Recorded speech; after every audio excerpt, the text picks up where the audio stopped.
네, 안녕하세요. 노노선. 오늘은 안연편의 두 번째 시간입니다.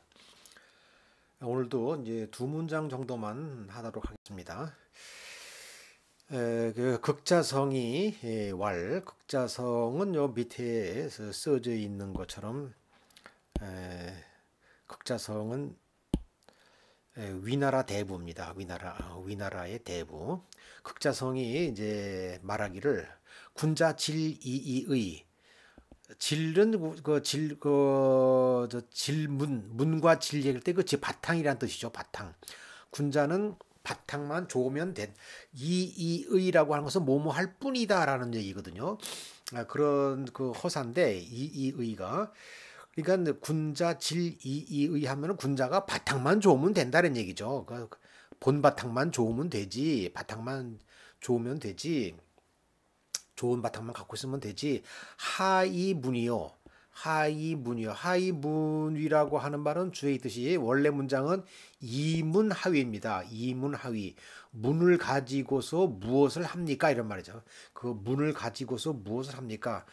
쉽게 말하면 문 가지고 뭐 했습니까? 이런 말이죠. 문은 쓸모가 없다. 이런 얘기죠. 꾸며서 바탕이 좋으면 되지. 그 문 가지고 뭐 합니까? 꾸밈. 이때 문자는 꾸밈이죠. 아름답게 꾸며봤죠. 뭐합니까? 바탕만 좋으면 되지. 이런 좀 실용주의적인 생각을 가지고 있는 사람들이 이런 얘기를 많이 하죠. 꽁 잡는 게 매다. 꽁만 잘 잡으면 되지. 그게 무슨 뭐 닭이든 무슨 독수리든 뭐 뭐든 그게 무슨 소용이 있냐. 꽁만 잘 잡으면 어, 심지어는 닭을 잘 잡아도 그것은 이제 그 매다 이런 얘기죠. 그러니까 이렇게 말하니까 자공이 이제 대답하기를 석은 아까울 석자죠. 안타깝도다 이런 말이죠. 안타깝도다. 부자지 설군자야라. 그러니까 이건 도취된 거죠. 부자지 설군자야가 안타깝도다 이래. 부자지 설이란 말은 이제 군자에 대한 견해 이렇게 봅니다. 설은 말씀설자인데 그 부자께서 군자에 대해 갖고 있는 견해가 참으로 안타깝도다 이런 얘기죠. 참으로 안타깝도다. 그러니까 이제 잘못 생각하고 계시다 이런 얘기입니다. 사불급설이라 사는요 주에 나와 있는 것처럼 말 네 마리가 끄는 수레입니다. 말 네 마리가 끄는 수레. 그러니까 네 마리가 끌고 가니까 이제 아무래도 그 빨리 가게요. 빨리 그리고 오래 가겠죠. 그래서 이제 빨리 가는 말. 요즘 말로 하자면 자동차가 이제 아주 큰 배기량, 8000cc 자동차 뭐 이렇게 봐도 되겠습니다. 그러니까 빨리 가는 사마 수레를 타고도 불급 미치지 못한다. 그 혀를 미치지 못한다. 혀를 따라가지 못한다. 아무리 말을 한번 뱉으면은 아무리 빨리 따라가도 그 말은 따라잡을 수가 없다. 그러니까 말 조심을 하라는 얘기죠. 말은 한번 뱉으면 주워 담을 수 없으니 쫓아가서 다시 잡아서 주워 담을 수 없으니 그 말 조심을 하십시오라고 한 그런 말이에요. 잘못 알고 계신다 이런 얘기죠. 문유지랴라. 문 아름답게 꾸민다는 것은 좋은 바탕과 이때 지는 앞에서 좋은 바탕이라고 이제 이미 전제를 달았으니까 아름답게 꾸민다는 것은 좋은 바탕과 같은 것입니다. 좋은 바탕 같은 것이고 이 좋은 바탕이라고 하는 것을 아름답게 꾸민 것과 같습니다. 그러니까 이것은 이제 동전의 양면이다 이런 얘기죠. 좋은 바탕이라는 것은 아름답게 꾸민 것이고 아름답게 꾸몄다는 것은 좋은 바탕 같은 것이다. 동전의 양면같이 그것은 분리될 수 없는 것이다. 똑같은 것이다. 이런 얘기예요. 그래서 그 예를 들죠. 호표지 곽. 이 곽이란 말은요. 주인한 것처럼 털만 벗긴 가죽이에요. 곽자. 털만 벗긴 가죽. 그러니까 가죽에서 겉에 있는 털을 벗겨낸다는 얘기죠. 호랑이와 범과 표범의 그 털을 벗겨내는 가죽은 뭐뭐와 같다. 겨냥지 곽이라 개와 양의 털만 벗긴 가죽하고 그 같은 겁니다. 이런 얘기죠. 가죽은 그 똑같죠. 가죽은 똑같은데 그러면 왜 사람들이 호표의 가죽을 좋아하느냐? 그 겉에 있는 무늬가 좋아서 그런 거거든요. 무늬가 아름답잖아요. 그러니까는 거기에 가치가 있는 것이지 겉에 꾸밈에 가치가 있는 것이지 그 바탕이라고 하는 것은 다 같은 것이다. 이런 얘기를 하죠. 근데 이것은 그 후기 구조주의의 철학자들이 이제 락강이나 데리다 같은 사람들 같은 말을 했어요. 데리다의 유명한 말 중에 그거 있죠. 텍스트 바깥에는 아무것도 없다 이런 얘기했잖아요. 우리는 그 텍스트가 있으면은 그 바깥에 뭔가 심오한 뭔가 있다고 믿는데 아무것도 없다는 거죠. 뭐만 있는 거죠? 텍스트가 뭐예요? 형식이죠. 형식 자체밖에 없다는 얘기죠. 그 바깥에 뭔가 저것이 함의하는 뭔가 심오한 것이 뭐가 있을 것이다. 그런 건 없다는 거예요. 텍스트 오로지 형식이라는 게 뭐죠? 이게 문이잖아요. 이거밖에 없다는 거죠.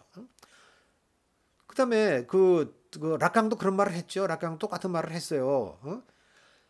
그 말하는 사람의 그 말, 그 텍스트 그것에 집중하라는 거죠. 예를 들면 환자를 볼 적에 환자와 상담할 적에 환자에게서 말하지 않은 그 속에 무엇인가를 찾아내려고 하지 말아라는 얘기죠.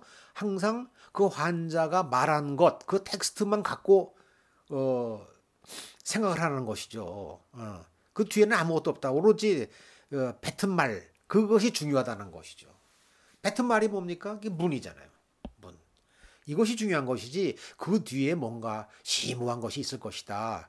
그거 생각하지 말아라 이런 얘기죠. 그러면은 우리가 거기에 빠져가지고서 헤어나지 못하게 되고 요즘 말로 낚이게 되는 거죠. 그러니까 항상 무엇인지 사물을 볼 적에는 그 겉에 나타난 형식, 문 이것을 보라는 얘기죠.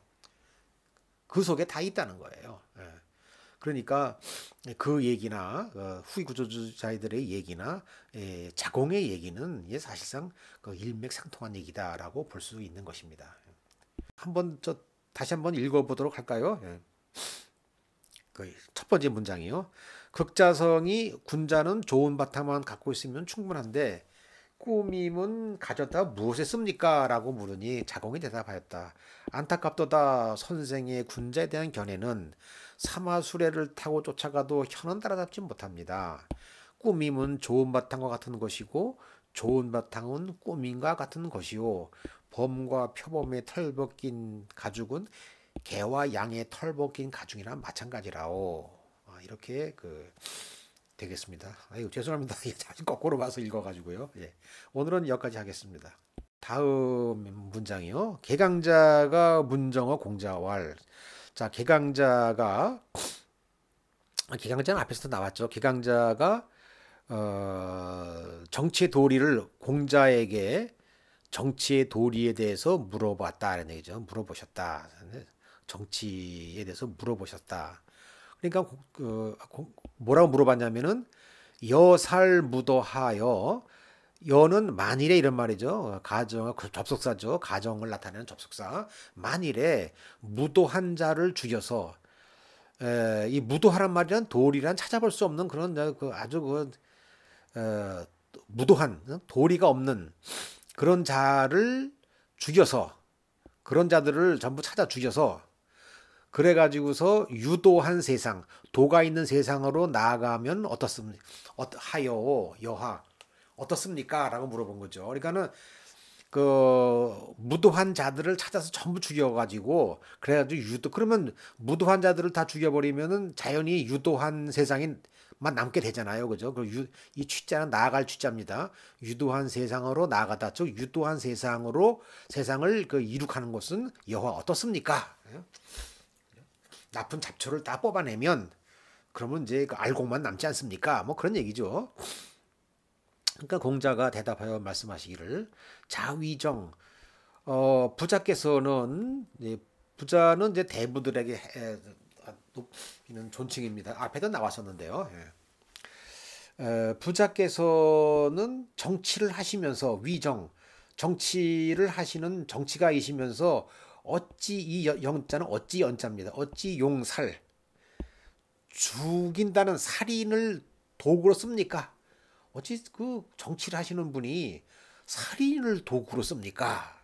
이런 말입니다. 자욕선 부자께서 선하시고자 하신다면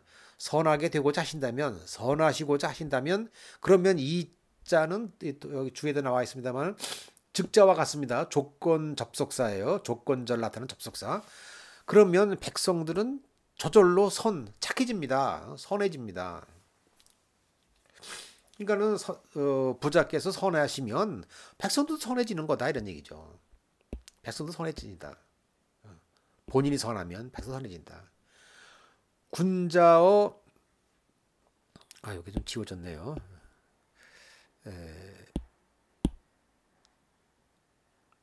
군자어 군자지 덕은 풍이요. 군자의 덕은 바람이요.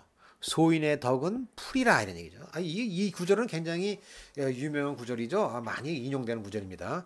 군자의 덕은 바람이요. 소인의 덕은 풀이라. 그런데 그러니까 초상지풍이면 요 구절이 굉장히 유명한 구절입니다. 상지풍 이 상자는요. 이 더할 쌍과 같아요. 더하다. 풀 위에 바람이 더하면 바람을 얹으면 이란 말이죠. 풀 위에 바람을 얹으면 다시 말해서 풀 위로 바람이 지나가면 이런 얘기죠. 들어가면 반드시 눕습니다. 그러니까 풀을 이거 교화 이른바 그 유교에서 교화의 비유로 많이 쓰는 거죠. 교화라는 것은 억지로 이렇게 뭐 사람을 주어 강제로 하는 게 아니라 덕으로 군자가 그 위에 있어가지고 소인의 위에 있어가지고 군자가 덕으로 그 소인을 위에다 얹어 놓으면 그러면 소인들은 이때 소인은 백성을 말하는 거죠. 백성들은 자연히 눕는다는 얘기죠. 눕는다. 강제로 하는 게 아니다. 이 그 바람이랑은 공기인데 공기에 무게가 없잖아요. 그죠? 공기 무게가 없습니다. 그렇기 때문에 그 강제로 하는 게 아니라 그냥 위에 얹어놓기만 하면은 저절로 놓는다. 이렇게 정치는 이렇게 하는 것이다라는 얘기죠. 덕으로서 교화를 통해서 감화를 통해서 스스로 이렇게 눕게 만들어야지 이걸 억지로 하면 안 된다 이런 얘기죠. 그래서 이제 이걸 그 뭐 이제 근자의 유교를 비판하는 사람들이 이 구절을 가지고서 이제 소위인들 민중을 갖다가 강제한다. 위에서 억누른다. 위에 얹어 놓는다. 위에서 강제한다. 이렇게 뭐 억지 해석하는 사람들이 있어요. 그런데 이 공기를 위에 올려놓는다고 그래서 그걸 강제라고 말하는 사람 없잖아요. 그죠? 자, 고기압인 나라라 고기압인 날. 저 고기압이라고 하는 것은 기압이 높다. 공기의 무게가 무거운 날 아닙니까? 공기의 무게가 무거우면 그날은 어깨가 무겁습니까? 아니잖아요. 오히려 저기압, 공기의 무게가 낮은 저기압 날 좀 신경통이나 있는 사람들은 굉장히 그 어깨가 결리고 아프잖아요. 그러니까 그 공기로 누르는 것을 갖다가 억지로 해석해서 백성을 갖다가 민중을 갖다가 지배자들이 억누른다라고 이렇게 그래서 억지로 눕힌다 이렇게 해석하는 사람들이 있는데 이건 정말 왜곡 중에 왜곡이죠. 이렇게 예, 이런 식으로 그 공자의 말씀을 왜곡하면 안 되는 거죠. 그러니까는 덕 있는 사람하고 있으면은 덕 있는 사람에게 자연히 그 사람에 감화돼서 따르게 돼 있잖아요. 그것이 그 인지상정이잖아요. 네, 그렇게 그 억지로 하는 것은 이제 바람직하지 못하다 이렇게 이제 말씀을 드릴 수가 있습니다. 그래서 이걸 가지고서 한번 번역을 읽어보도록 하겠습니다. 또 앞에 것도 번역을 안 읽고 그냥 넘어갔네요. 네, 뭐 이미 그 다 뜻은 다 이미 말씀드렸으니까요. 네. 자, 개강자께서 공자님에게 정치의 도리를 물어 말씀하셨다. 만일에 도리라고는 찾아볼 수 없는 자를 죽여서 도리가 있는 세상을 이룩한다면 어떨까요? 그러니까 공자님이 아뢰시었다. 부자께서는 정치하는 분이신데 어찌 살인을 도구로 쓰십니까? 부자께서 착한 마음을 가지시면 백성은 착해집니다. 군자의 덕은 바람이고 백성의 덕은 풀이니 풀 위에 바람을 더하면 반드시 눕습니다. 뭐 저기 지나갔지만